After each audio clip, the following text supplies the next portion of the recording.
Hey, drop.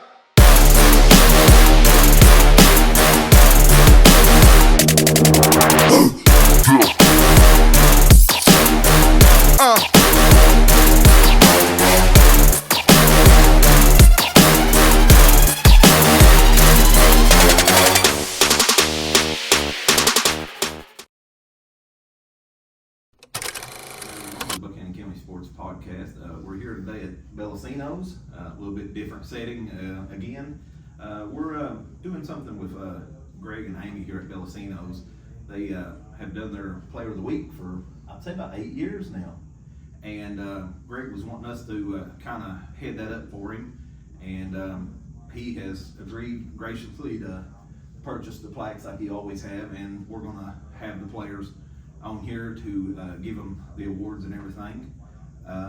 But the ones that we have is Dylan Lester for week 1, correct? Mm-hmm. And Trey Taylor week 2, Brayden White week 3, and week 4 was Aidan Baker. And it's a little bit behind. Certain circumstances caused us to get a little bit behind on it, but hopefully we'll be able to do We this. were like getting the plaques in, Yeah. so that was one of the issues. Some of the circumstances they're in.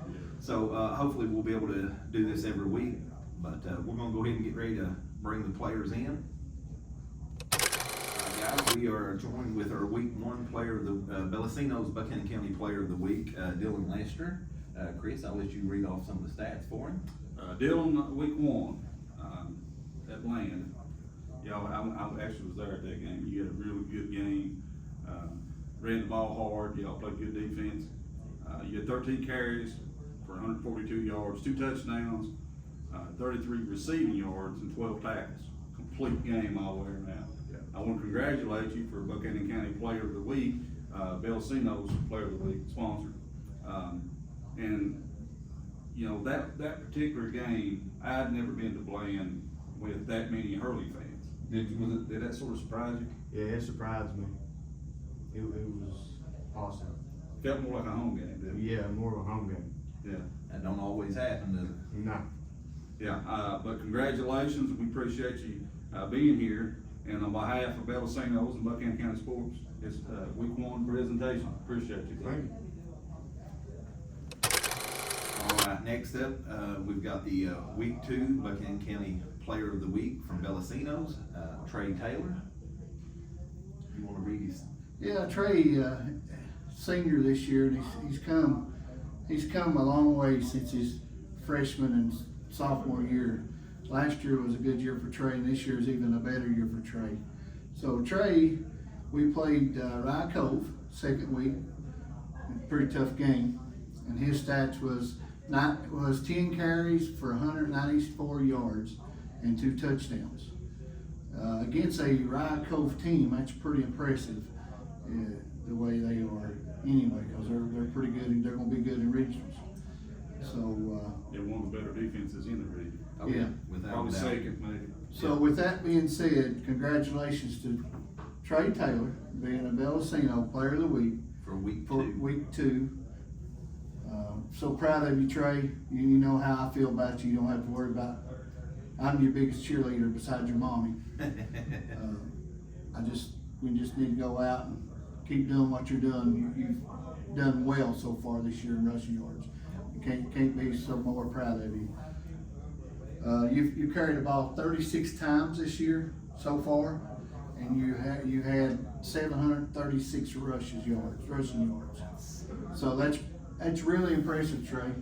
Very impressive. I know you're coming out of a game at Twin Valley that you really like playing in, and you're going into a Homemaker game this Friday. And what's your thoughts about going into a Homemaker game this Friday? I'm ready to go. I mean, after coming out of Twin Valley, we're all getting the first win on the season. We're all amped up, ready to go. I'm ready. Tough start to the season with the schedule that they had, but I think maybe they'll have it on track now. Well, we came out last year 0-3. Same thing. Yeah. And then we turned it around 7-3 at the end. So very proud of this young man, Trey. I'm so proud of you. There's a bright future ahead of you. Just keep healthy, stay healthy. So congratulations. Yeah. Congratulations, bud. Thank you. got the week 3 player of the week from Twin Valley, Brayden White. Brayden, thank you for joining us today. Thank y'all for having me. You wanna read these? Oh, yeah. Oh, yeah. Week 3 versus Bland. We actually were there that game. Yeah, all of us. Yeah. And I actually was wrong. I had y'all picked to really lay it on. But, y'all came out really flat. But you had an awesome game. You really did. 20 carries, 190 yards rushing, 2 touchdowns, 10 out of 17 passing for 150 yards passing, 1 touchdown, and then 1 kickoff return. I don't know that you do much better than that. I really don't. That's some stats I haven't seen in quite a while. But congratulations. Come to think of it, we wasn't there. We was at the I was- Montcalm game. The Montcalm game, yeah, but I was there this. Oh, was you? Yeah. I missed that one. Yeah, Actually, yeah. but one thing, he done all them as a quarterback. Yeah, he done well. I mean, it's like I say, it's, Pretty you impressive. always get a trifecta every now and again. You see somebody that's a pass kick, kind of one of them things, but I mean, it's like you touched every offensive. The only thing you could have done differently, maybe, was Intercept maybe. the pass or Intercept the pass and maybe picked up a fumble and run it in, but everything else you got covered. Yeah. Oh, yeah. But, congratulations, Bellacino Player of the Week, week 3. And then who y'all got, coming up, That Tri-Cities? Tri-Cities. It's gonna be a little bit different game for you. Y'all used to playing teams that, primarily run the ball. This team's gonna be primarily, a passing threat, which I'm sure Coach Krieger's Yeah. warned y'all about. Yeah. But as you can probably see from last week, I don't doubt one bit you can't put some points on the board against Yeah, them. we should. Yeah, you can, y'all stand more than a change. I really do believe in It's some just one of those things, getting 1 or 2 big stops will be the difference between winning and losing. If Vince can come out with just some grit, that grit that I've seen y'all have in the preseason and in the first few games, I think that you're gonna be fine. I really do. But, again, congratulations. Y'all got anything else? I'm proud of you. Thank you. You've done a great job this year. You've adapted well. You sure have. If you just settle down a little bit, Yeah. sit in that pocket a little bit, you'll be fine. But congratulations. Keep Thank you. improving. Yeah. Yep. Here we go. Bellacino's week 3 player. Congratulations, bro. Thank you.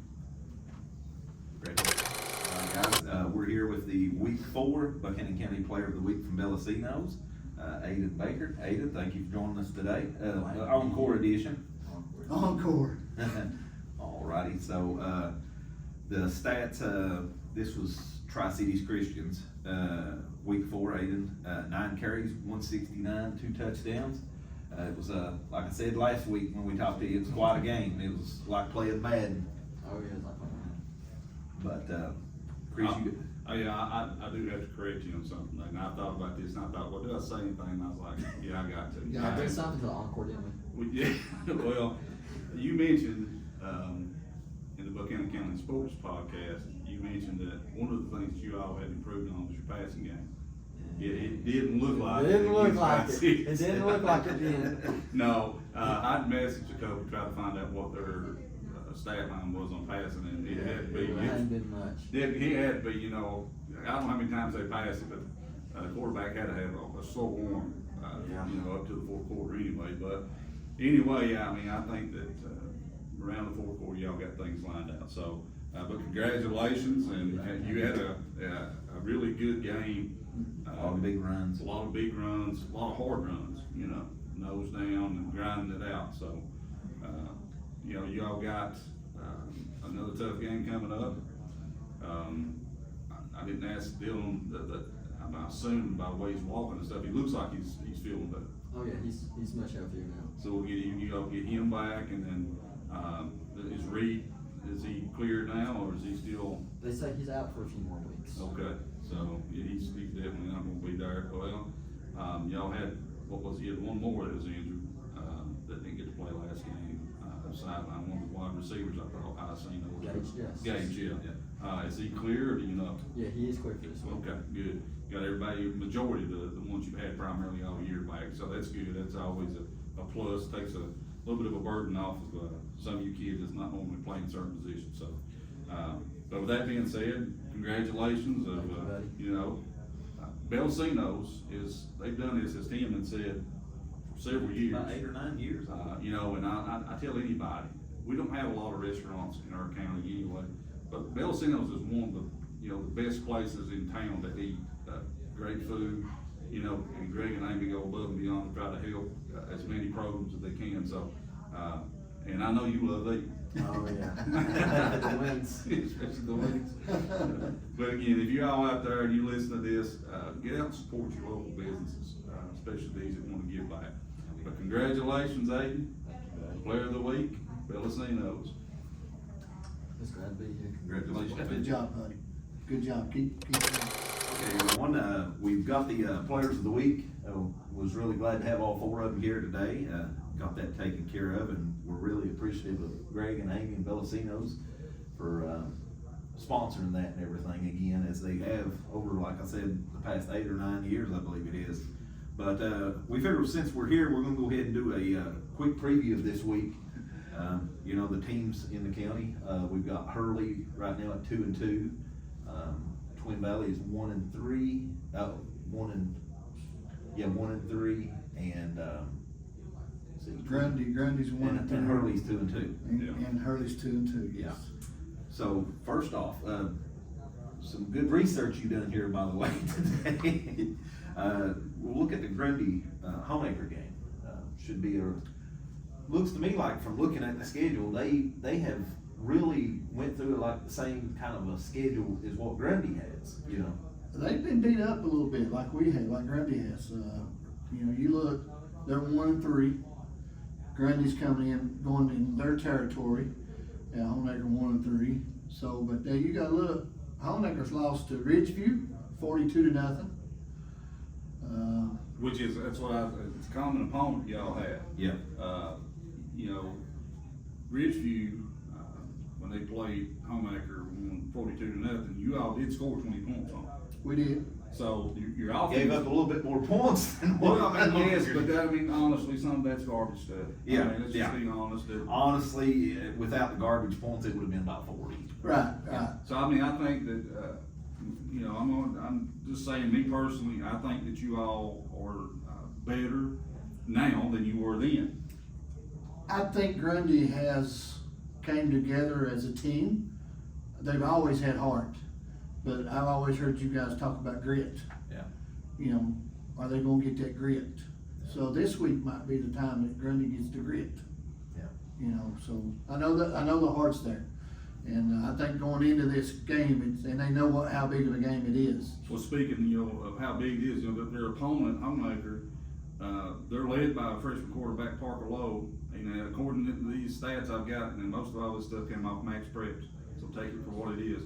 But he's ranked 2 overall in Virginia 1A, and that's according to Max Preps. He's got 5 passing touchdowns for 252, and that's, you know, 15 completions. What really kind of, like, I don't know that this is correct or not, but Homemaker only scored 6 touchdowns, and every one of them's been in the air. Not one of them been on the ground, and that is kind of unusual for a Homemaker team. You know, and they're led both by a freshman quarterback and a freshman receiver, in Tyler Hubbard. But you know, I've seen these Homemaker teams that are built primarily on a passing and special teams. Yeah. You know, if they'll make up maybe for a weaker running season by utilizing their speed and their outside ability to get to the ball and stuff like that, special team wise. And I'm sure, Tim, that, you know, y'all's coaching staff have seen this. You've watched the videos and you've seen the film and all that, and know who to look out for. You know, I think that if Grundy can maintain the field advantage, which is, you know, keep these players in front of them, don't let them blow past them. If they can do that and Control the ball. control the ball, that's the main thing in football, is that clock management. You know, and I really think Aidan White is stepping up to that role that he can control. Yeah. I mean, he's just, any quarterback can only do so much, but he's doing a real good job considering his first full season of doing this. I'm really impressed with, you know, and I've watched a lot of it online, you know, didn't get to see a lot of it in person, but just his demeanor. He doesn't get rattled, he's not getting shook, you know, very much. But if you guys can keep them in a third down and 8 or third and long, I think you stand more than a chance to beat this bunch. I agree with you, Chris, I do agree, but we have to keep the ball. Yeah. We gotta manage the clock. Grundy's gotta keep the ball, they gotta manage the clock, and they've gotta score when we need to score. But I do agree with you. I think it's gonna be a dog fight. I think it's gonna be a dog fight unless we go over there and hit them right off the bat and shock them with a few things. So, I know Coach Bostic has worked on a lot of different game plans this week. Him and Keegan's got together and they've worked on different things, and what's hurting Grundy right now is our special teams, kicking off, our kickers and punters. Well, I think it's any of the county teams Yeah, I've seen, it's they're all bad. struggles. Yeah, Hurley was, a lot of the times, they're kicking the ball on a kickoff, they're trying to kick it, out of bounds, or they're trying to kick it to where that it makes it extremely hard for them, even if it lands on the 40. Yeah. That's better than it landing on the 40 on that other side of the 50. Right. You know what I'm saying? Because, Yes. they've give up a few runs like that this year by kicking it head on, so. Yeah, you know. but my prediction is Grundy's gonna go there and gonna upset him. I think they'll upset Honecker. Yeah. Well, I gotta disagree, I don't think it's gonna be an upset. I think it's gonna be I a think you're all dog better fight. than they are. I do, I just think, just looking at it, like I say, I look at the schedule itself that Honeacker's had. And scheduling can be misleading, but if you look at what Ridgeview's played, if you look at what some of these other teams have played, a lot of these teams has played other teams that are 1-3, that don't have a winning record. Yeah. Hurley's had some, misfortune, they're 2-2, but they're in the same. Really after River, Yeah. they could have had Riverview. They should have it. Yeah. So some of this stuff can be misleading, in a sense, but I do think you all are better, you know, and with Trey, being that he's the best runner that this county has right now, and one of the best in the region, as you said earlier, he's, 736 yards rushing, 36 attempts, and 7 touchdowns. Yeah. Now that sounds like, wow, but He's you're taking got away that from his big play. defense too, because he's a heck of a defensive Yeah. player. He's got So- that big playability, for sure. He does, that burst, he can get Yeah. that burst when he gets out in the open field, it's hard to catch him. Boys, I'm gonna tell you, without that offensive line, he couldn't make that first down. Oh, yeah. That's in you, Yeah. yeah. Yeah, that's all of Offensive them. lines don't give enough, they don't get enough credit. No, and we've got a good one.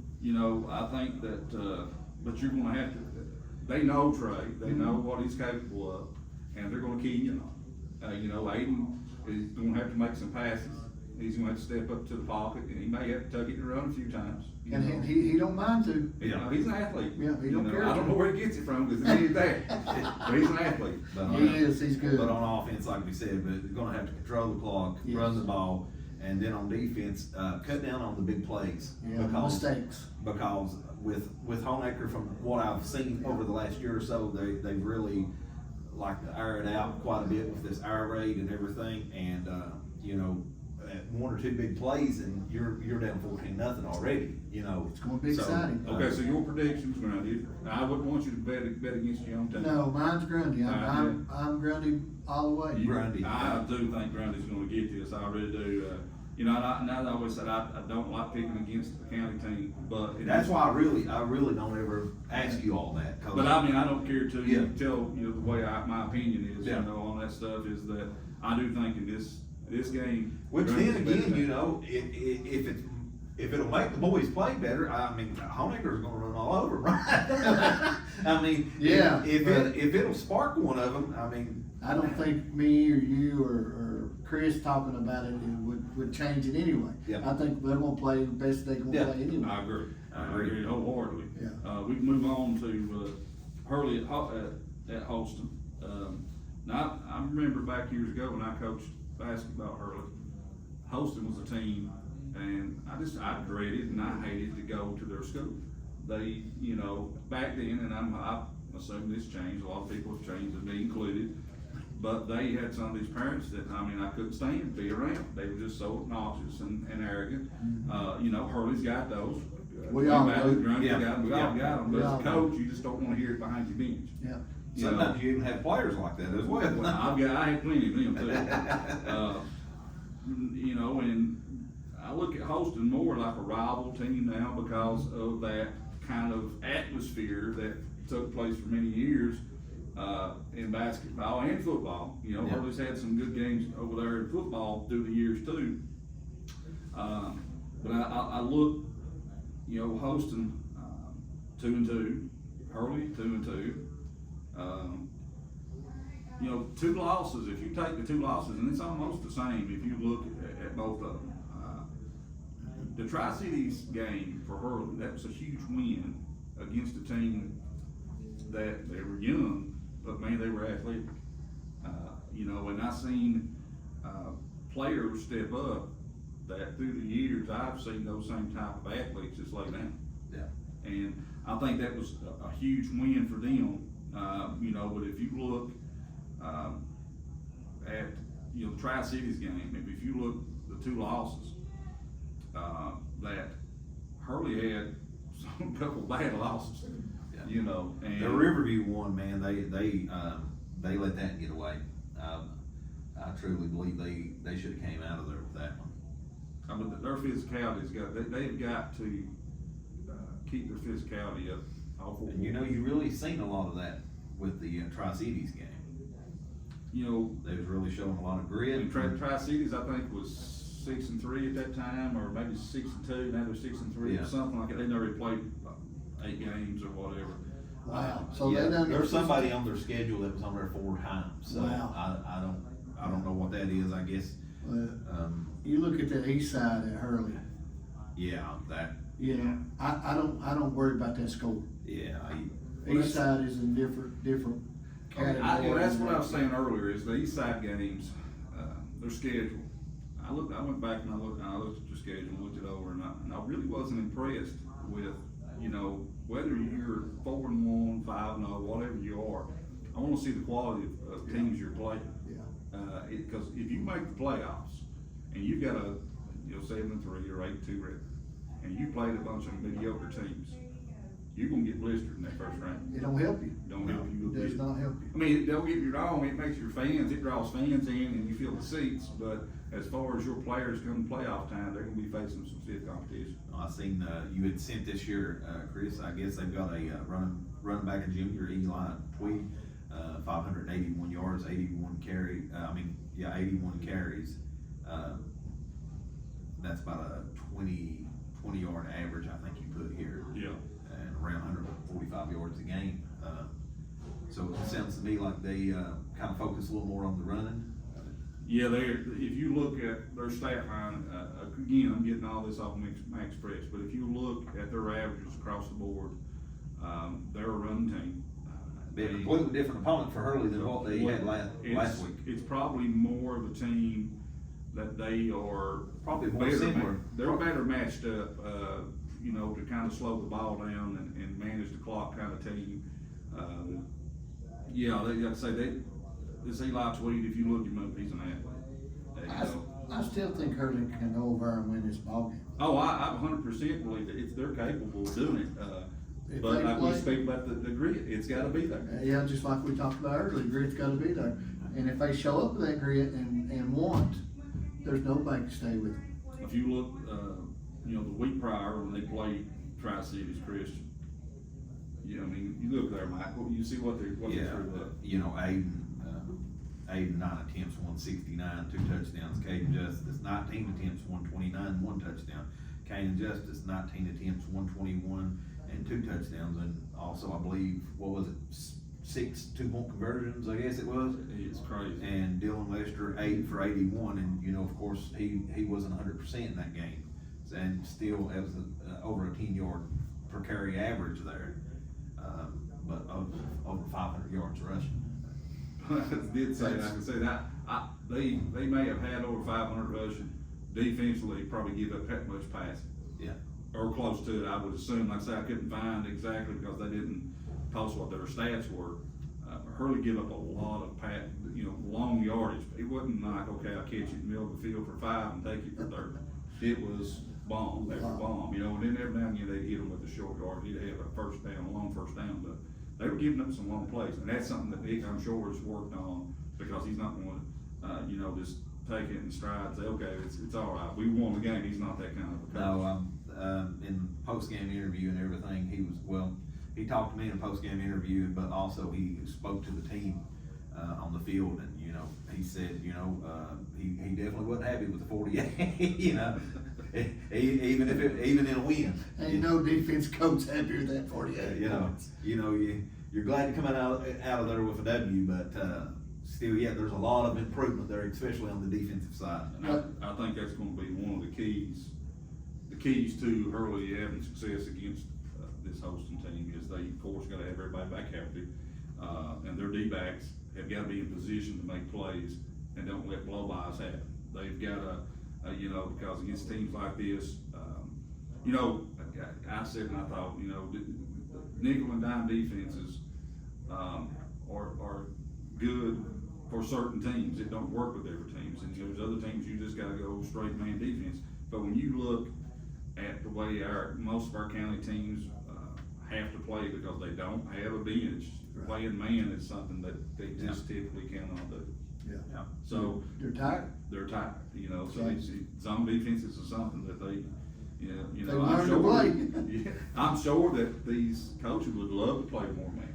You know, to have the athletes and have the people that can spell out. It just ain't in the cards right now for us. But like I say, I do think that Nick will have them playing better, and you know they're going to be watching. You know, this quarterback is going to have to prove to them, because I'm sure after watching us against Tri-Cities, they're going to try to pass the ball. Yeah. You know, I would. Yeah, for sure. Yeah. That is, if they, you know, we don't necessarily know what their scheme is, or even if they have that ability, you know. But yeah, If they do, they don't. It's not showing in their stat line. Let me say that. Not to say that they may not have players out and that receivers that they normally pass to. You know, I don't know that. This quarterback may come out and throw for 300 yards. I don't know. But just typically looking at their averages and looking at their stats, they're running team. Yeah. But we'll move on to Tri-Cities Christian at Twin Valley. Twin Valley's homecoming. You'll be there for WMJD. Broadcasting on radio. Broadcasting on the radio. Congratulations. If you can't make it, be sure to tune in. And Tri-Cities, you know, it seems like we've been talking about them so much they ought to join the Black Mountain District. You know, Don't say that. Over the past 2 weeks. They might join next year with council. Yeah, I mean, who knows? Yeah, but Twin Valley, you know, since the 6-0, the big win at Castlewood, things has not been looking as good as they did that week. You know, they've got a tall task ahead of them with Tri-Cities. You know, in recent years and everything, you know, I told you I remember seeing them, and you know, they just wasn't what I seen last week. Right. But do y'all think though with the Castlewood game, do you think, because I mean everybody after that first game we were sort of in shock, because most of us thought that Castlewood would beat them and would probably do it by at least a couple touchdowns. And just the way that Castlewood's struggling, and they're still struggling. You know, I don't think they've won a game yet. You know, 0-4. I don't think they will either. It's kind of surprising to me that looking at their schedule, you know, that they've not played better than what they have. And again, I don't know the situation. Maybe they've got a bunch of players hurt. I don't know. You know, maybe you've been looking at that first game between Valley, maybe that I looked at them and kind of overlooked them against that lineup and that matchup. And then after that win, maybe I looked at them and thought, you know, again, it's for them. It's got to start with having that grit, having that go in there. Don't care who you are. If we're getting beat, we're still going to smack you in the mouth. You know, come after you. Yeah. That's the kind of mindset that you know. I remember a few weeks back when we had the coaches from Twin Valley in here, and Marcus said something. Is that you gotta play like you're angry. Yeah. You know, not like to do something dirty angry, Right. but you gotta play like you're angry. Well, you know, I'll tell you what, you would think that anger would be there after the game they had last week with Grundy. You would think that maybe that would help them as far as this week goes. No, we went to the Montcalm game. Yeah. We watched it. Yeah, we was there. Started out to be a real good game. You know, but from the get-go, I think me and you had even talked about this. It's just Twin Valley looked flat. They just looked like they didn't have, like they were missing something. Like that, there was a gear there that they normally had showed us in in some of these preseason games, and of course with Castlewood, they were capable of doing, and they matched up, I thought, pretty good at Montcalm. Yeah, But for whatever reason, they just come out flat. yeah. You know, There was no grit. there was no grit there. And then, you know, with Bland, Bland was a winnable game. You know, I don't know what's going on here with, their mindset sometimes, I think, with these younger generation, is that it's sort of like a video game mindset. They think they can flip it on and flip it off when they want to. Yeah. I agree with that, yes. And, you know, for any of us that's ever been around sports at all knows that, you don't take an opponent for granted. Don't overlook them, because you can get beat by anybody any given time, especially if you have a bad night. But looking at Twin Valley against this lineup, Tri-Cities, you know, they're very capable of beating them. Yeah. Yeah, I've said I thought the real thing there would be, Twin Valley is ability to just stay with them as far as scoring wise. Because, I mean, their defense is not top notch by no means. I mean, they gave up 56 to Hurley and almost 600 yards rushing. So, I mean, Twin Valley's definitely got a chance to move the ball on them, I do believe. Twin Valley's got passing too, they're passing some now. Yeah. When that Brayden He's a passer. he's a quarterback. That's, Michael said this before, is that next year, Coach Chesser's gonna have a hard time picking between quarterbacks. You know, every one of them's athletes. But, I wouldn't, I'd put wide, probably out on a wide receiver and just throw it up and let him go after it. Well, that's an option, because they'll say he's that type of athlete Yeah. that and I think he's the kind of kid that has that attitude, is just whatever you need me to do. He's that kid, But you now, know that. like I said with them three, you look at them three, and they're all athletes that can be utilized somewhere Everywhere. else next year, yeah. Yes. Well, you know, you look at, well, Aidan, like I said, he played a heck of a game against Twin Valley. Yeah. Managed it, done everything you'd ask him to do, from a quarterback position. Now, of course, Trey had, you know, heck of a half there, and running the ball and stuff. That set the tone. Yeah. But again, with a younger quarterback, and even though he's a junior, a younger quarterback that's not been put in these positions, these are good games. I hate it coming against the county team, but these are good games that gets that experience and, Yeah. you know, a little bit of confidence, for a tighter game. But, you know, you look at Brayden, athletic wise, I almost would think, if you look at Brayden and Aidan, they mirror each other. They do. I'm glad you said that, because they do mirror each other. And at any time, if one of them gets a step on you, they're gone. Either one of them. Yeah. And especially on passing, they both, they'll roll out and they try to throw on a run, and sometimes you can't do that. You can't throw across your body. No. And that's just young stuff. Too many times when one tries that too, usually it picked off. only ends bad. Watching too much Mahomes. Yeah. Yeah. But both, you're talking about both them guys as quarterbacks, they're great. Then you got Justice over there, Hurley. He's big enough where you better lay a pad on him, cause he ain't going down.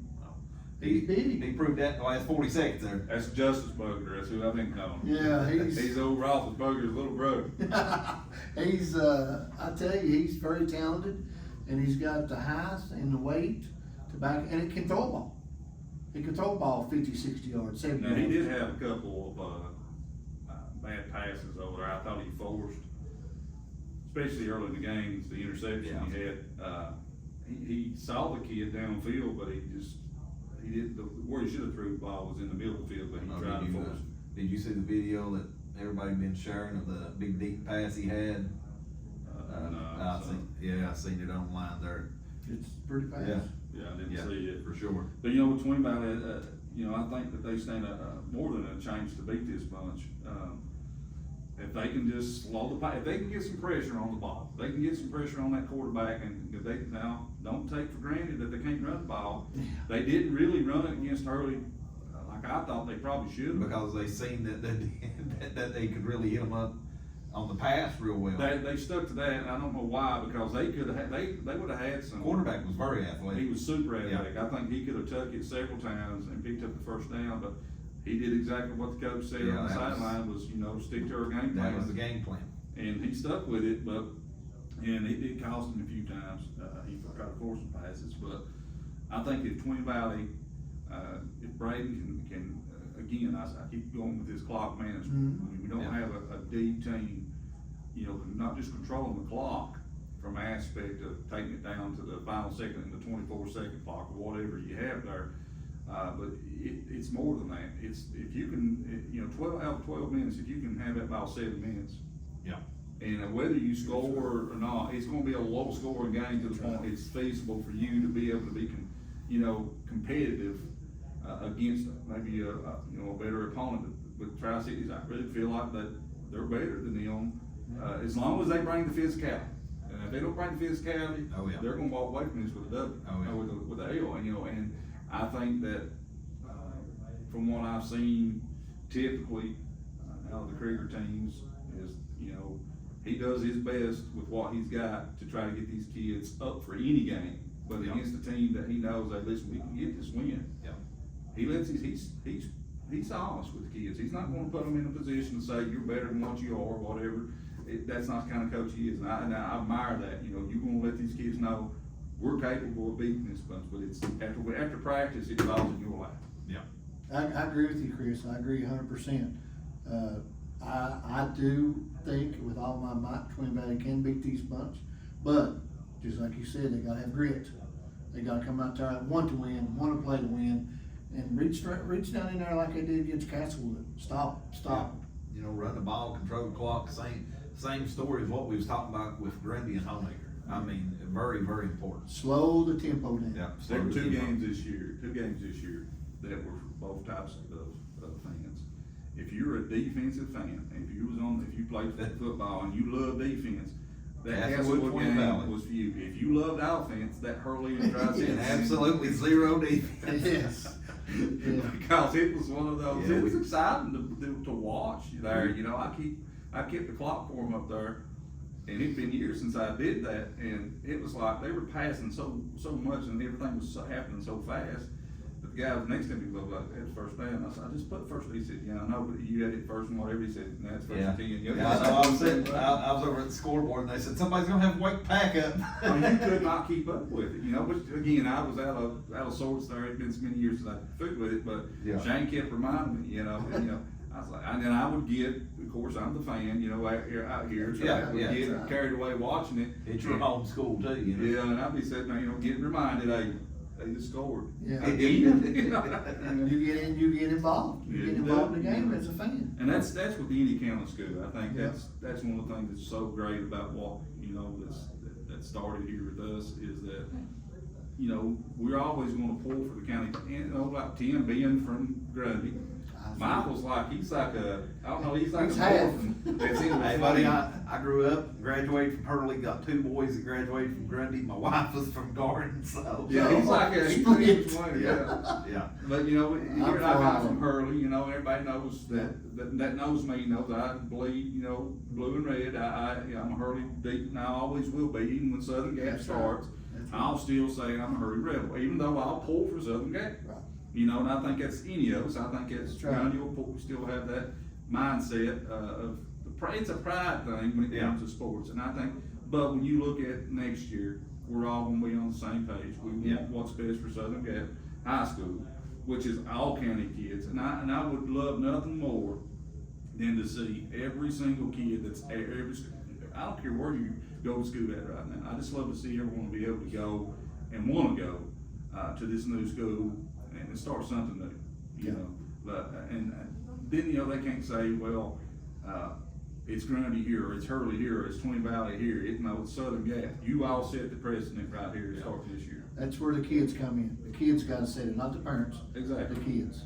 And I think it'll happen. I hope so. I really do. I think you'll still have some, but I think it you won't will. be, I think it will be no problem as far as the kids and the athletes. I agree. And stuff.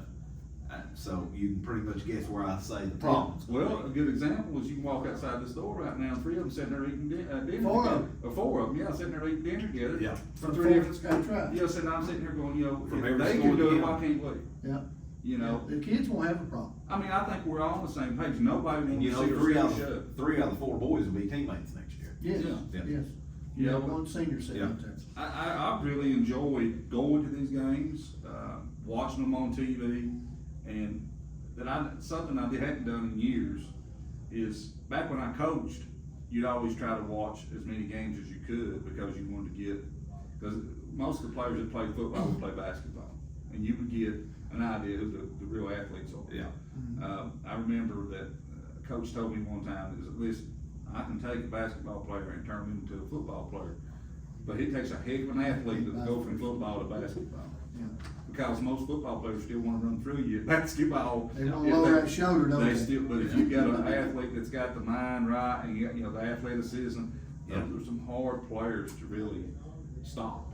And you want, so I would, back then, I would watch them a lot more than I do now, but now I find myself, whether it's Grundy, or it's Hurley, or it's Twin Valley, I'm pulling for them. Yeah. I wanna see them all come off the field healthy, I don't want to see nobody hurt, that's with any of them. But I wanna see these kids win, I wanna see them finish this year out, all of them, and Michael said this, that they could go out, with great morale starting next year. Yeah. And, I don't know that I don't think I've told Michael this in person or, face to face, but I've always, this year especially, is that what it takes to do this podcast. Before you started recording and calling it a podcast, you were still doing it. Yeah. For a long time. And I always I'll put you in the category, Floyd, that you did, but you did it for nothing. And you took some ridicule out of it. And I'd just like to say, I appreciate what you've done for the kids, and I wish the parents would understand what you do, what goes into there's it. a lot that goes into this, and you really, This is your baby. this is your baby, Yeah. and you be like, I remember, and you probably don't want this told, I'm telling it anyway.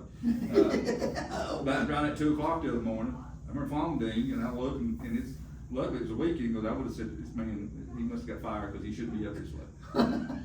And he's like texting me stuff, or messaging me stuff, and Michael, go to bed, and then the phone goes off, and Andy goes, is that Michael? I said, who else? She's like, does he ever sleep? Kind of one of those things.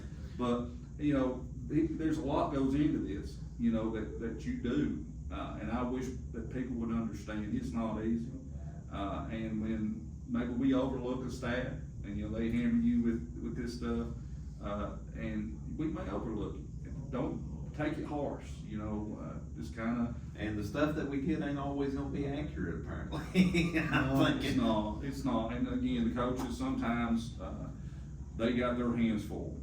They've got lives outside of coaching, they get hammered as well. I've been on that side of it too. You gotta deal with the parents, you gotta deal with the school, you gotta deal with, it's a lot goes into it. Oh, yeah. All thing I got to say is there's one perfect man. He hung on the cross. Yeah. We'll never be like that man. No. But we strive to be like that Yeah. man. And that is one of the things I love about this podcast. We talked about this the other night, but is how it's brought.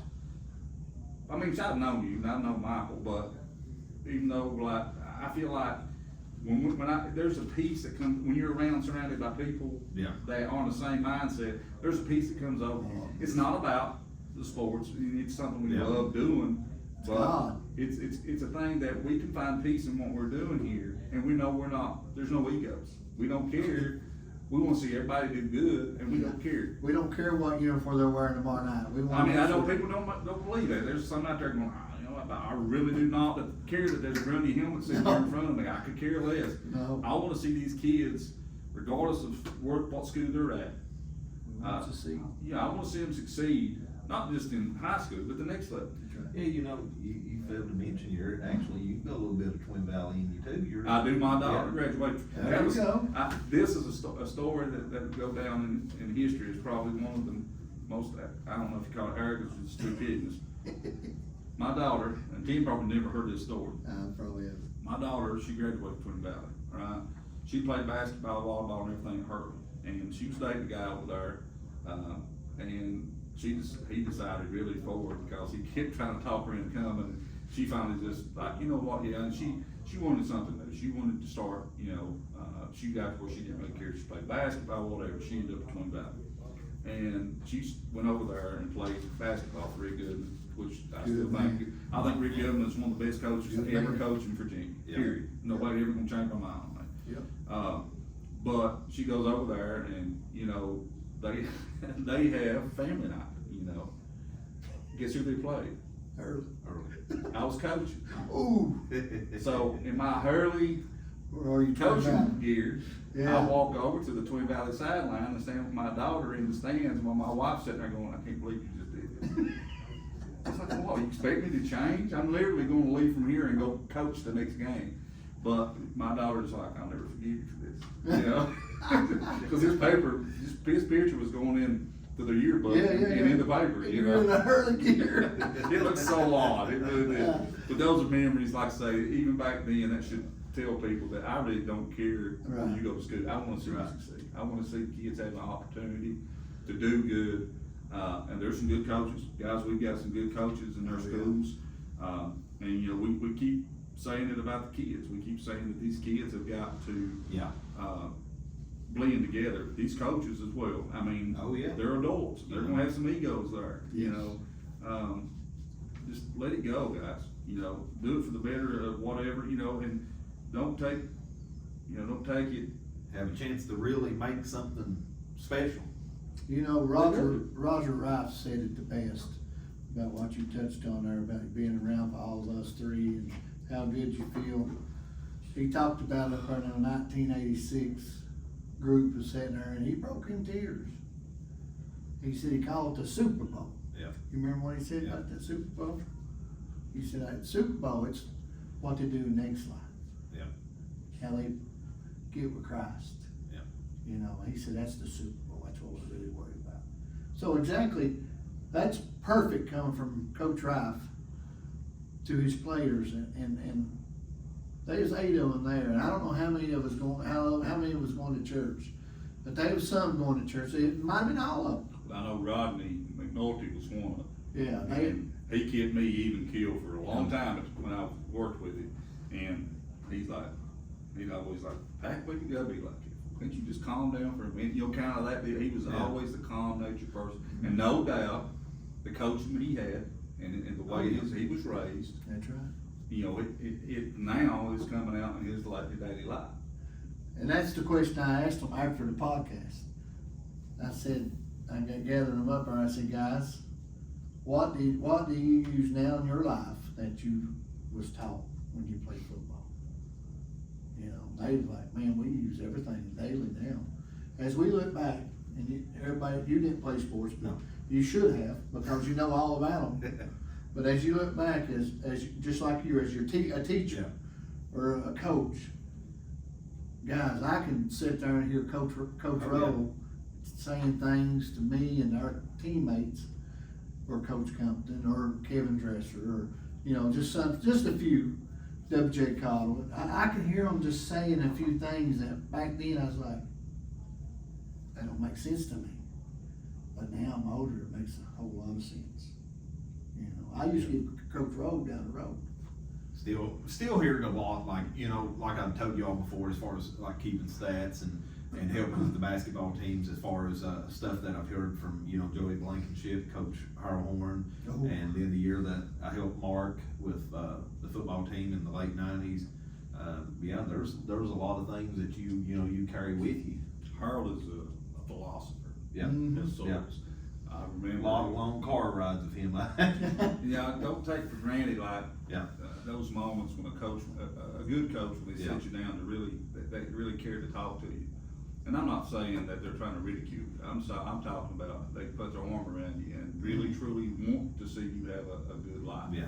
Harold Horn's that guy. Yeah, I got more things not related to sports as far as our conversation than I did, you know, as far as basketball or anything, talking to him. You know, Life I'll tell you, it probably ain't been nobody as hard on Harold as I have through the years in his style of coaching. I mean, really, and Harold knows that. Yeah. I've had apologized to him several times, you know, and then I had to go back and eat my words and talk to him and apologize. But, you know, he'd say, you know, it takes a big man to apologize, you know, and it does, but it also, because I knew and I know who he is, if you just take a step back and that's the difference between these players need to understand. Right now, they're gonna struggle with things.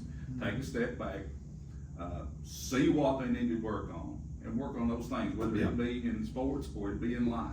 Don't let this be just it for them, those that are seniors. I'll give you a quick story on how Harold Horn is.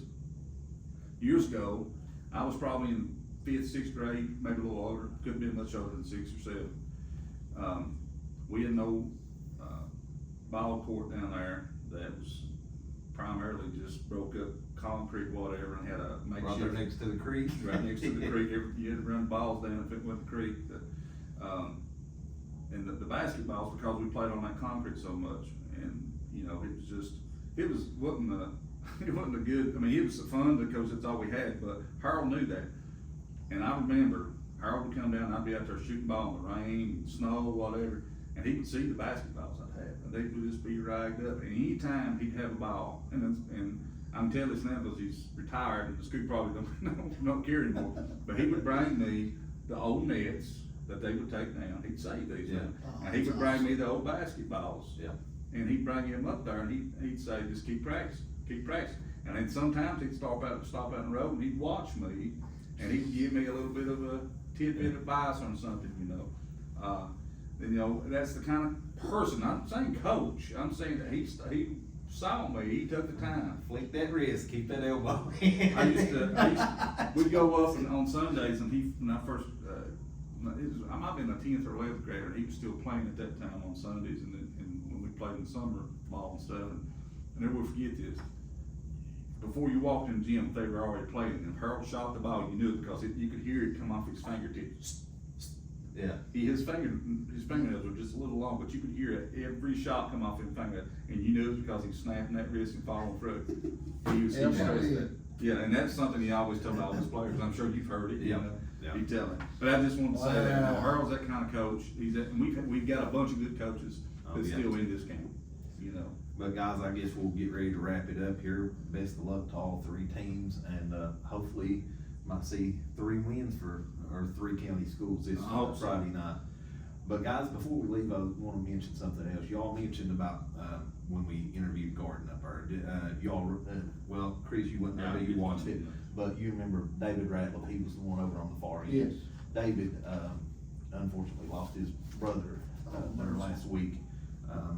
So we want to send our condolences out So sorry, Dave. to him and his family. And also a true legend in Southwest Virginia football, Coach Phil Robbins, Yes, passed away recently. yes. Definitely a legendary name in high school football in this area for sure. Much respect for what he's accomplished. You know, we actually had some stories up there with Coach Wright Yeah. about him and everything. Could you imagine how many kids he's coached? Yeah. I couldn't imagine how many kids he's coached. Think about the fact he's had 2 in the NFL. That's what I'm saying. So, But yeah, there's one thing are you done? yeah. You about to wrap Yeah, up? I yeah. just wanna thank Greg and Amy Tester, Bellacino's, great people. If you're not visiting down here to eat, please stop by. Yeah, Thank for them, sure. cause I'm gonna tell you, they do a lot for our community. I know Chris already said it, Michael said it, I'm gonna say it again. They do a lot for our young kids in our community and for our adults in this community. They help out some adults as well. Now, he don't want to be bragged on. I mean, let's get that straight. He I don't know. want that. That's not what this is. No, I know he don't want it, but he's gonna get it. That's the thing, is that he's humble. He does things that go unnoticed. I played when he played. He was a couple years younger, 2-3 years younger. I guess he's a freshman when he come to Grundy. He was. And he was a little bitty fella, man. He's about like Zane or is right now. He'd take a lick, but you never knock him down off his feet. Yeah. He's a good youngin', and I can't thank Greg enough. I really highly respect him. He's done a lot for his community. And not only Hurley, but Grundy and Twin Valley. Oh, yeah. You know, Coach Krieger's bragged on it. Best place in the world to eat. That's what Coach Krieger said. Don't I say agree. anytime he can get a free meal. Anytime he gets a free meal, it is. But thank you so much to Greg and Amy Tester. Can't thank you enough. But I guess that'll wrap us up, and we'll be back on next week. Recording on Sunday, and probably be uploaded maybe later that night or on Monday. Thank you, guys.